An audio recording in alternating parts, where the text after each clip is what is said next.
आज से लगभग 6 साल पहले देशराज जी का सबसे बड़ा बेटा घर से गायब हो गया था। वो हमेशा की तरह काम के लिए निकला, लेकिन कभी वापस नहीं आया। एक हफ्ते के बाद लोगों को उसकी लाश ऑटो में मिली। वो सिर्फ 40 साल का था। देशराज जी आज जब भी अपने गुजरे हुए कल को याद करते हैं तो कहते हैं कि मेरे बेटे के साथ मेरा भी एक हिस्सा मर गया, लेकिन किस्मत और जिम्मेदारियों के बोझ ने मुझे सही से शोक मनाने का भी समय नहीं दिया। अगले ही दिन मैं वापस सड़क पर अपना ऑटो चला रहा था। जिम्मेदारियों के बोझ से लदी जिंदगी की गाड़ी जैसे तैसे खिंच रही थी कि 2 साल बाद दुख ने फिर से उनका दरवाजा खटखटाया और देशराज जी ने अपने दूसरे बेटे को भी खो दिया।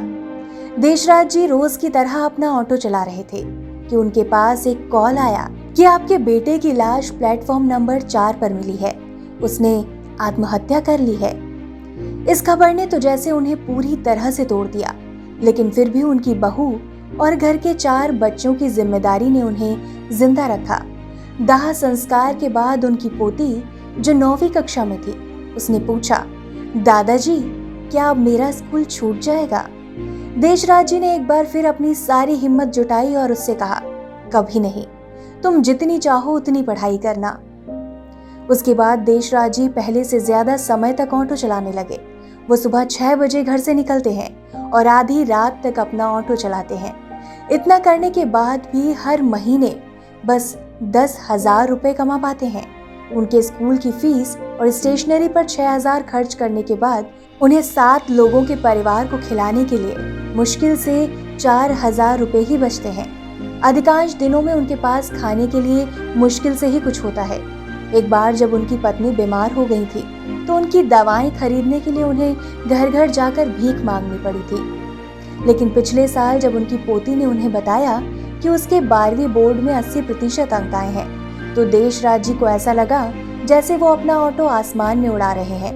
उन्होंने उस दिन अपने सभी कस्टमर्स को मुफ्त सवारी दी। पोती ने उनसे कहा, दादाजी मैं दिल्ली में बीएड का कोर्स करना चाहती हूँ।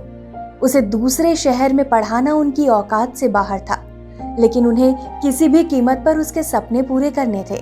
इसलिए उन्होंने अपना घर बेच दिया और उसकी फीस चुकाई और अपनी पत्नी, बहू और बाकी पोते पोतियों को उनके गांव भेज दिया। अब वो मुंबई में बिना छत के अपने ऑटो में रहते हैं। वही उनका घर है।